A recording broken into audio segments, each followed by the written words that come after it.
the man that turned McDonald's into a $170 billion empire. We all have our favorites, whether it is the good old Colonel's recipe from Kentucky Fried Chicken, to the big red roof of Pizza Hut, whether it is the Mexican extravaganza of Taco Bell, to the early morning specials of Dunkin', formerly Donuts. Wendy's, Baskin-Robbins, Burger King, Hardee's, Papa John's, Applebee's, you get the idea. The list goes on and on and on. We truly live in the era of easily accessible, delicious food. But no matter how many options there are, and what difference there may be between them, there's only one that started it all. The inspiration, the trendsetter, the trailblazer, the point of origin of the supernova that is fast food culture. Just like all roads lead back to Rome, so do all drive-thrus lead back to those golden arches. You could probably guess what we're talking about. A little business started by a couple of Californian brothers, called McDonald's. Now, you may be asking yourself exactly how two brothers without much business know-how managed to fund and then raise and run what has to be the most successful culinary empire in the history of mankind. And you would be asking the wrong question. For you see, in the world of business, it's not always he who has the idea first who has the last laugh, but he who can expand, build, and grow on that idea until turning it into a never-ending profit machine. So grab a big gulp of your favorite shake, salt your freedom fries, get yourself a nice warm double mac, and sit down to hear the story of Ray Kroc, a businessman so cool, someone actually got Batman to play him. Or the Vulture if you're too young for that one. But before we start, make sure to leave a like and subscribe so you don't miss any of our videos. Before the empire, before McDonald's. Much like the empire founders of old, the origin of this one empire is rather common and humble. Born Raymond Albert Kroc on October 5, 1902, in Oak Park, at that time a village adjacent to the city of Chicago, in the state of Illinois, both his parents made up your typical middle-class Czech-originated immigrant family. His father, Alois Louis Kroc, originally from the village of Boise near Plzeň in Bohemia, was a man of great discipline. Employed with the telegraph company Western Union, he rose to reach a high position in the organization. He was also a huge baseball fan. Ray, you'll see later, would inherit both these traits from good old Pop to a crazy extent. Now his mother, Rosemary Nee Kroc, was born in Illinois. She was an affectionate lady and a homemaker. She also played the piano, earning extra money by giving lessons to children and adults. Ray also learned the piano from her, showing a natural affinity to it, to the point where he would be able to teach others from a very early age. The eldest brother in a family of 3 children, Ray and his little brother Robert had very different inclinations, and the two often found it difficult even to talk to each other. Ironically enough, for a guy who would turn a pair of his little brother's startups into a massive business, he didn't quite get along with his own flesh and blood. You see, while Bob was your average studious kind of kid, Ray was anything but that. He often came up with schemes, dreaming up elaborate plans to make them work, earning the nickname of Danny Daydreamer. But his dreams were never idle. Where regular kids would daydream about batting for the big leagues or playing a rock show, Ray's dreaming was always connected to something he could do right the next day to get, you guessed it, some money in his pocket. Ray displayed a great deal of determination and confidence. He was also an intelligent, hard-working kid. While studying at Lincoln School in Oak Park, he excelled in debates, showing a knack of being able to convince people easily, which, as we all know, are the trademarks of any natural-born salesperson. He started earning extra cash by doing odd jobs at grocery or drugstores. Later, he started selling lemonade at a stand outside his home. This was his first stint in the food business, and we wouldn't be wrong to say he was hooked and would never look back. As early as 14 in 1916, Ray and 2 of his buddies opened up a music store called Ray Kroc Music Emporium, selling sheet music while he played the piano. Sadly, the business didn't pan out and closed down a couple of months later. Not long after that, Ray got into his first salesman position in his young, tender teenage years at his uncle's soda fountain. Under his tutelage, he would really sharpen his salesman skills and learn that a smile and good attitude were key ingredients to get a customer to buy just that one more bit of product that could really make a difference. Service with a smile, if you will. In 1917, World War I broke out, and Ray, at the age of 15 years old, decided he wanted to go out there and help his people overseas by driving an ambulance for the Red Cross. But being 15, a teenager and all, he was ineligible for service. So what does Raymond do? He goes full-on Captain America on us and lies about his age to get conscripted. Lucky for him, and the future of the fast food industry, the war would end right before he could finish his training, and he was never shipped out. He then returned to Chicago and, at his father's insistence, rejoined Lincoln School to complete his schooling. But by now, he had new ideas, and therefore he dropped out of school once again, ready to venture out into the real world. earning his living. The milkshake mixer salesman and the burger flipping brothers. Of course, it wasn't a straight beeline to full-on success for Ray. It very rarely is.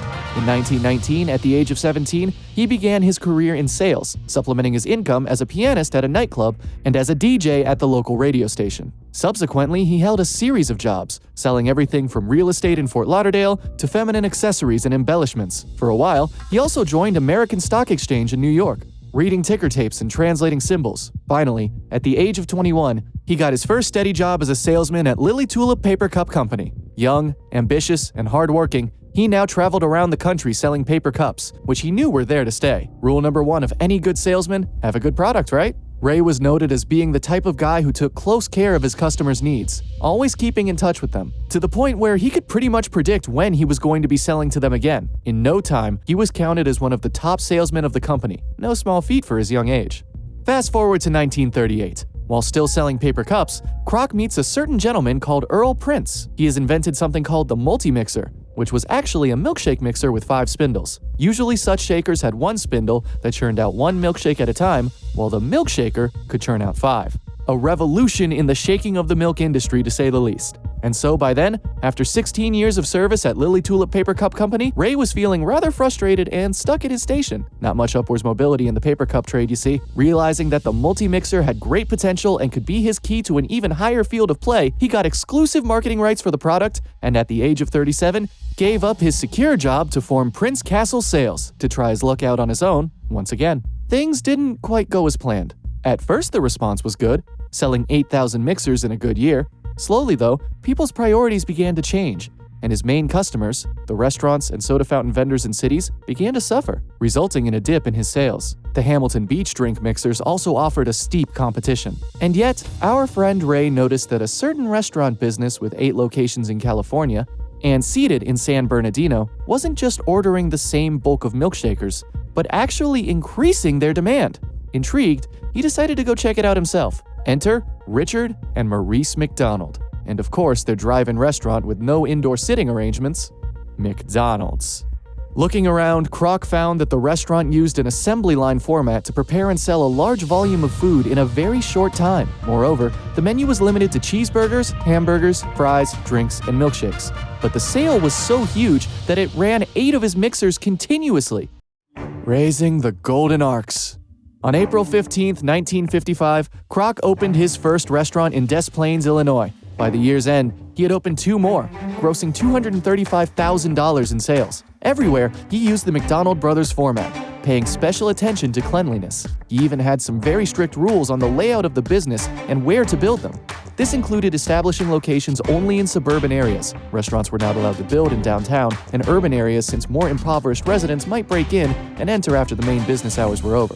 Restaurants were to be kept properly sanitized at all times, and the staff must be clean, properly groomed, and polite to children. The food was to be strictly of a fixed, standardized content, and the restaurants were not allowed to deviate from specifications in any way. There was to be no waste of anything, Kroc insisted. Every condiment container was to be scraped completely clean. No cigarette machines or pinball games were allowed in any McDonald's. He was really gunning for that family-friendly image. Not long after, he began to sell franchises, collecting 1.9% of the gross sale. By the turn of the 1950s, McDonald had grown real big, bringing in good profit. But at the same time, frequent clashes began to erupt between Kroc and the McDonald brothers over changes Kroc would like to bring in. Therefore, in 1961, Kroc bought out the McDonald's for $2.7 million cash. The transfer didn't go without a hitch, though. Kroc had expected that the deal would include the original restaurant at San Bernardino, but at the last moment, the brothers refused to part with it. In retaliation, Kroc refused to give them a royalty, which he had only promised orally. He also opened a brand new McDonald's 1 block away from the original store, now named the Big M, forcing the brothers away from the business. Free to run his business as he thought fit, Kroc now began to expand very quickly. By 1965, the chain had 700 restaurants in 44 states. Honestly, kind of petty, but hey, that's business. Dog eat dog, or in this case, burger eat burger, yes. In April of 1965, McDonald's went public at $22 per share. Within weeks, its share price climbed to $49, bringing in huge profit for Kroc. By the end of the decade, there were 1,500 McDonald's operating worldwide, surpassing Kroc's wildest dreams. Also in 1965, Kroc became president of McDonald's and started a training program for franchise owners, emphasizing on standardization of operations as well as automation. He made strict rules about cooking procedure, size of each product, packaging, etc., so that every McDonald's hamburger would taste the same all over the country. But food preparation wasn't the only thing Kroc and McDonald's would revolutionize in the industry. Chief among them was the sale of only single-store franchises instead of selling larger, territorial franchises, which was common in the industry at the time.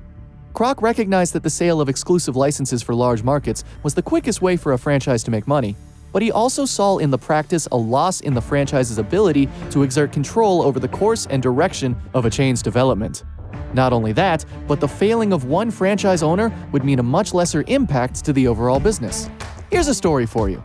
After finalizing the franchise agreement with the McDonald brothers, Kroc sent a letter to Walt Disney. Turns out they met as ambulance attendant trainees at Old Greenwich, Connecticut during World War I. Kroc wrote, "I have very recently taken over the national franchise of the McDonald's system. I would like to inquire if there may be an opportunity for a McDonald's in your Disney development."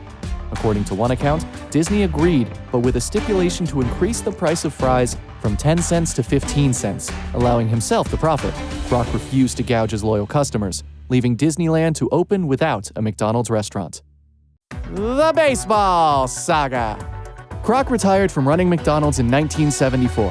While he was looking for new challenges, he decided to get back into baseball, his lifelong favorite sport, when he learned that the San Diego Padres were for sale.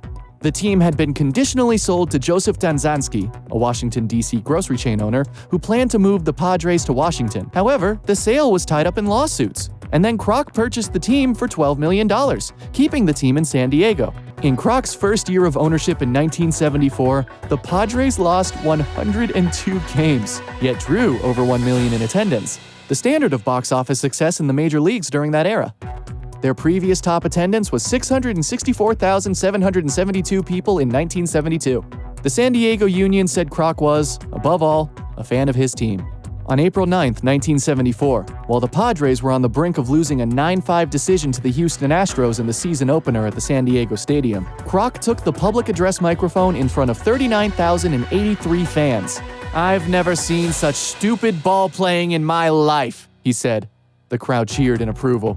In 1979, Kroc's public interest in future free agent players Greg Nettles and Joe Morgan drew a $100,000 fine from Commissioner Bowie Kuhn. Frustrated with the team, he handed over operations to his son-in-law, Ballard Smith. "There's more future in hamburgers than baseball," Kroc said. The legacy. The rest of the meteoric success of the restaurant is, as they say, history. Let's just say by the time of Kroc's death, the chain had 7,500 outlets in the United States and in 31 other countries and territories. The total system-wide sales of the restaurant were more than $8 billion in 1983. And his personal fortune amounted to some $600 million. And as of 2020, it's worth close to $10 billion. And that's a lot of Happy Meals. So, what is your favorite fast food joint? If you had been in the position of the McDonald brothers, what would you have done? Or how about in Kroc's position? Leave a like and comment down below.